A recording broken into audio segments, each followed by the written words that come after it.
Assalomu alaykum. Men Nafisa, 3 farzandni onasi va 2 onlayn brend Twinkle Accentuate hamda Asifan brendining asoschisiman. So'nggi 6 yil davomida Instagram va veb-saytlar orqali o'z bizneslarimni yuritib kelib, endilikda esa orttirgan barcha tajribamni siz aziz ayollar bilan bo'lishmoqchiman. Bu podkastda siz bilan marketing strategiyalaridan tortib, shaxsiy brend yaratish, reja asosida biznes yuritish, xatolardan saboq olish, oilaviy hayotni ish bilan tartibga solish va vaqtni samarali boshqarish haqida ochiq va samimiy suhbatlar qilamiz.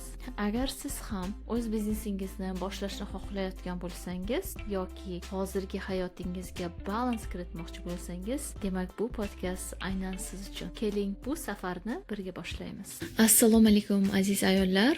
Bugun Marketing 101 podkastni birinchi epizodini tinglayapsiz. Ajoyib bir yo'lni boshlayapmiz va siz shu yerda bo'lganingiz uchun juda ham xursandman. Agar sizda hozir kichkina small businessingiz bo'lsa, agar endi boshlayotgan bo'lsangiz yoki hali orzu qilayotgan bo'lsangiz, bu podkast aynan siz uchun. Bugun eng katta bir savoldan boshlaymiz. Bugungi mavzu marketing nima? Marketing bu faqat sotishmi? Mana shu katta savolga javob beraman. Yana aytib o'taman, bu hamma aytayotgan maslahatlarim o'zimni biznesimda ishlatgan strategiya va shulardan chiqib kelib o'zimni maslahatlarimni berib ketaman.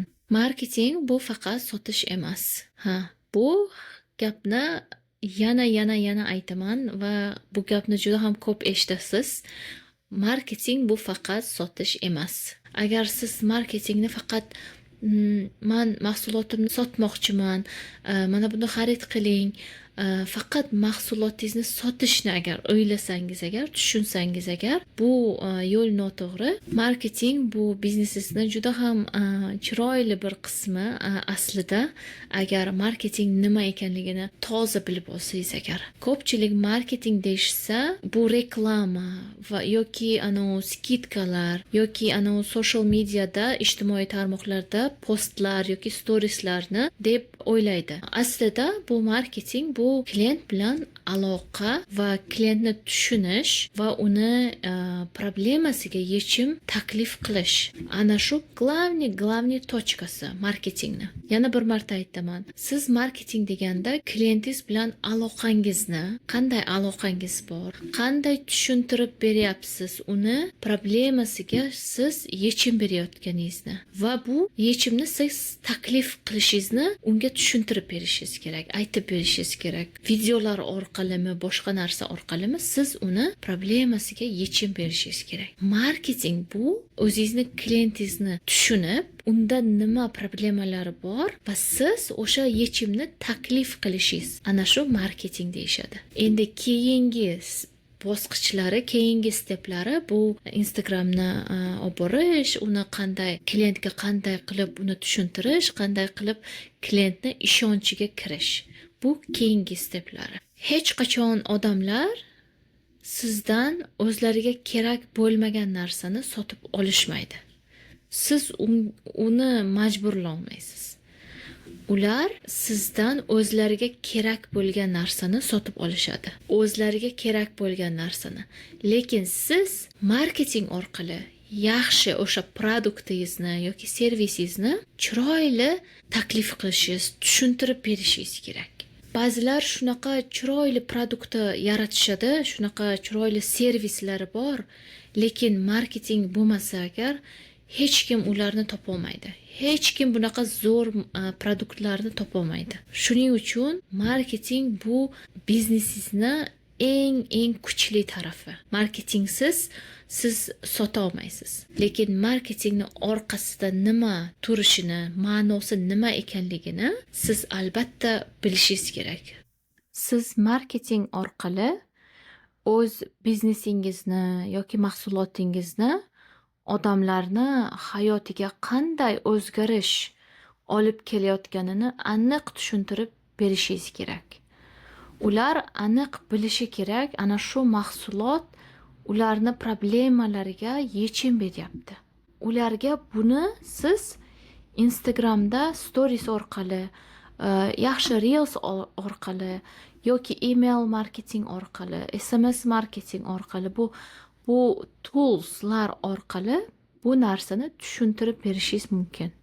Instagram yoki Telegram yoki boshqa rasmlar, videolar, bular tools. Bu biznesni уже ikkinchi stepga kiradi. Lekin hozir birinchisiga siz как biznes asoschisi bo'lib, bu orqasidagi maqsadlarni bilishingiz kerak. Bu mahsulotingiz yoki xizmatingiz sizni klientlaringizni hayotini qanday o'zgartirib beryapti? Ana shu savolga javoblarni Instagramingizga video orqali, postlar orqali har kuni ularga tushuntirib berishingiz mumkin. Va ana shu ketma-ket narsalar customerlar bilan aloqa va ularni tushunish va ularni problemasiga yechim taklif qilish 4-stepi bu ularni ishonchini qondirish, klientlaringizni ishonchini olish. Ular qachon sizga ishonadi? Siz qachonki mana bu ularni problemalariga yaxshi taklif bersangiz agar, yaxshi yechim bersangiz agar, ular har kuni sizni storieslaringizni, postlaringizni ko'rib, уже ishonishni boshlaydi. Ular uchun juda ham katta mehnat kerak va minimum 3 oy deyishadi. 3 oy bitta klientni ishonchiga kirish uchun 3 oy yaxshi aktiv bo'lib, yaxshi storieslarga yoki Telegram gruppalarga aktiv bo'lish kerak. Endi ikkinchi savol, marketingda nimaga odamlar sizdan xarid qiladi? Nimaga odamlar sizni servisingizni olishadi? Ana shu savolni o'zingizga yozib, javobini o'zingiz bering. Sizni biznesingiz ana shu savolga javob berishi kerak. Sizdan nima uchun odamlar sizdan xarid qilishadi? Ana endi o'zingizga hozir savol bering. Mana oxirgi marta men nima oldim? Nima sotib oldim? Qaysi brenddan? Va ular menga nimaga yoqdi? Nima uchun ana shu brenddan men sotib oldim? Siz hozir shuni o'ylang va o'sha savollarga javob bering. Va ana shu savollarni o'zingizni brendingizga customerlar qanday javob berishi mumkin? Ana shuni ham yozing.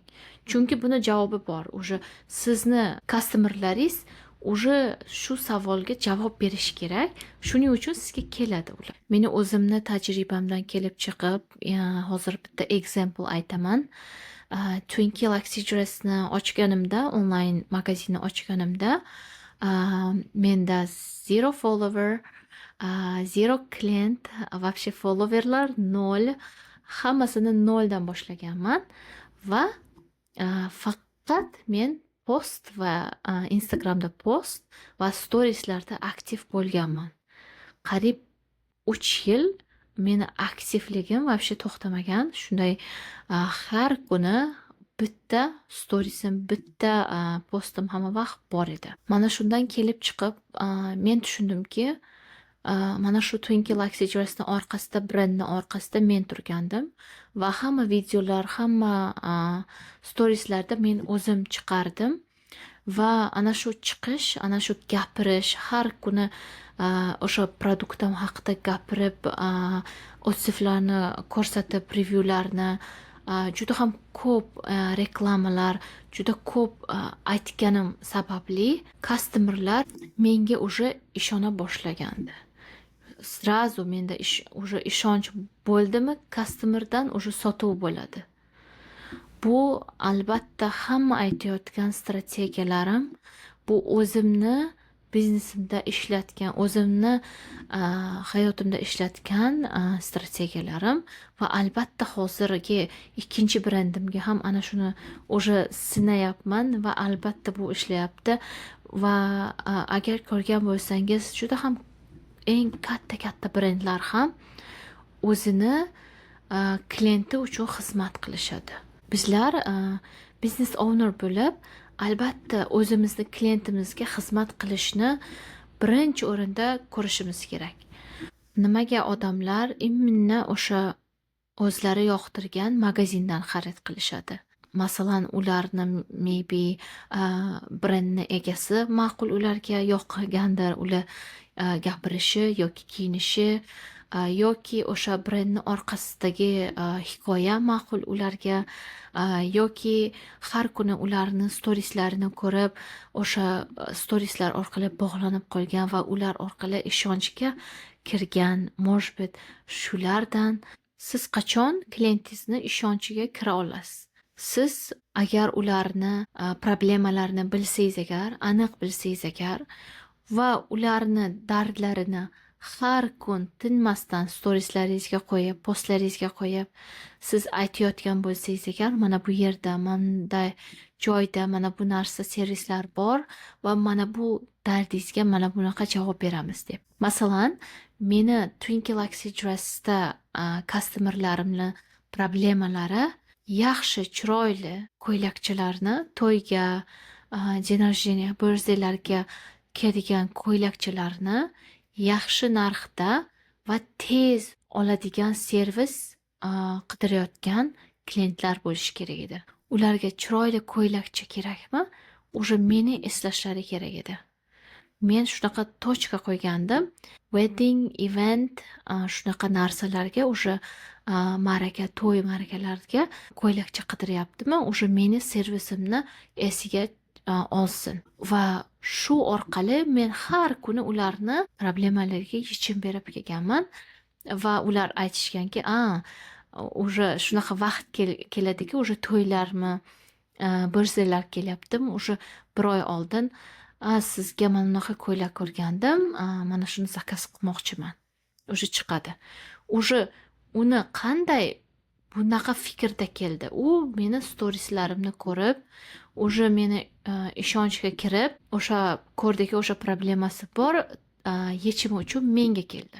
Главный marketingga ana shu narsani solve qilish, ana shu narsani yechimini topish. Keyingi maslahatlar, albatta siz o'z auditoriyangizni, o'z klientingizni albatta yaxshi bilishingiz kerak. Chunki siz ular uchun как maslahat berayotganda kimligini aniq bilishingiz kerak.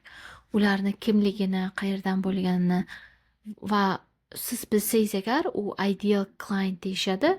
U sizni ideal klientingizni kimligini bilsangiz agar, siz aniq va samimiy har kuni storiesga tushuntirib gapirasiz va уже yuragingizda уже nima kuch bo'ladi, уже siz aniq bilasiz kimga gapirayotganingizni. Siz klientingizni bildingizmi?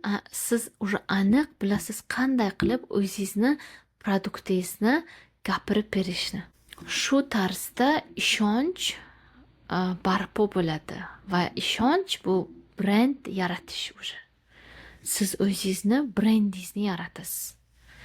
Men harakat qilaman ana shunaqa podkastlarga, har bir podkastlarimni oxirida sizlarga mini uy vazifa berishga, chunki faqat tinglab emas, balkim daftarni olib, ruchkani olib, haqiqatdan ham ana shu tinglagan narsalaringizni yozib va amalda shu narsalarni qo'llab keting. Mana shu bugun уже eshitdingizmi? Hozirni o'zi, mana shu bugunni o'zi ana shu narsani biznesingizga srazu qo'llating. Prosta eshitib, hozir mana siz posuda yuvyapsiz yoki mashina ichidasiz yoki ko'chadasiz. Bugun uyingizga kechqurun albatta shuni уже miyangizga qo'yingki, ana shu narsani mana shu bugun уже qo'llayman. Har bir epizodlardan siz bitta narsani albatta o'rganishingiz kerak va o'rganib o'sha narsani biznesingizga albatta qo'llashingiz kerak. Bugungi sizga uyga vazifa, daftarni oling va o'zingizdan so'rang. Odamlar mening biznesimni ko'rganda nimani his qilishsin? Ana shuni chiroyli qilib 2 yoki 3 sentence gap bilan yozing. Ko'p bo'lishi kerak emas va kam bo'lishi kerak emas. 2-3 so'z bo'lishi mumkin, gaplar bo'lishi mumkin. Sentence deyishadi. Yana bitta takrorlayman. Odamlar meni biznesimni ko'rganda nimani his qilishsin? Nima bu, luxurymi, premiummi, yoki siz tort pishiradigan bo'lsangiz agar, sizni ko'rishsa agar, sizni brendingizni ko'rishsa agar, nimani his qilishi mumkin? Mana bu tortlar juda ham chiroyli va mazaliga o'xshaydi. Bu tortlar необычный ekan. Bu tortlar faqat to'y, wedding cake ekan.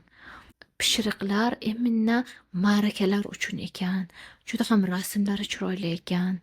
Nimani his qilish kerak? Bu juda ham katta general deymiz.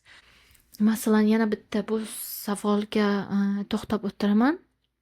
Masalan, o'zimni brendimdan Asifan brendini men orqasida mana shu savolni berganimda, klientlar, odamlar meni brendimni ko'rsa, meni biznesimni ko'rsa, nimani his qilishsin?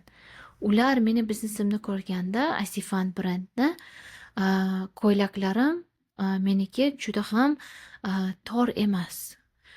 Keng turadigan ko'ylaklar. Shunday ko'rsa agar, shunday postlarimni ko'rsa agar, уже ular his qilishi kerak.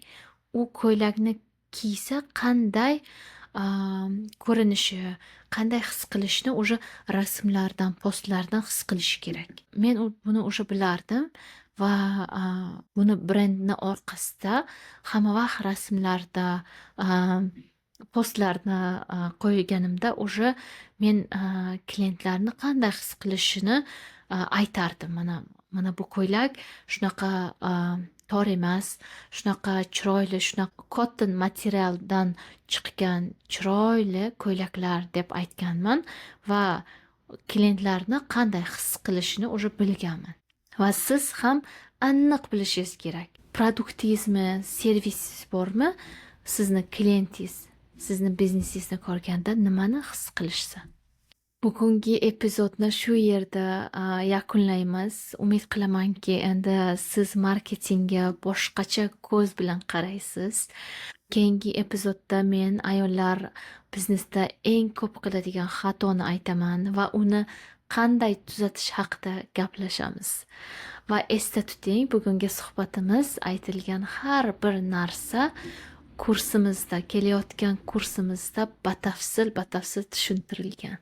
Agar siz bu temani yana chuqurroq o'rganmoqchi bo'lsangiz, albatta meni konsultatsiya servisim ham bor va Instagram orqali bemalol savollaringizni yuborishingiz mumkin. Meni tinglaganingiz uchun kattakon rahmat va yaqinda yana yangi epizodlarni kutib qoling va biznesda rivojlanishni, o'zingizda rivojlanishni hech qachon to'xtatmang.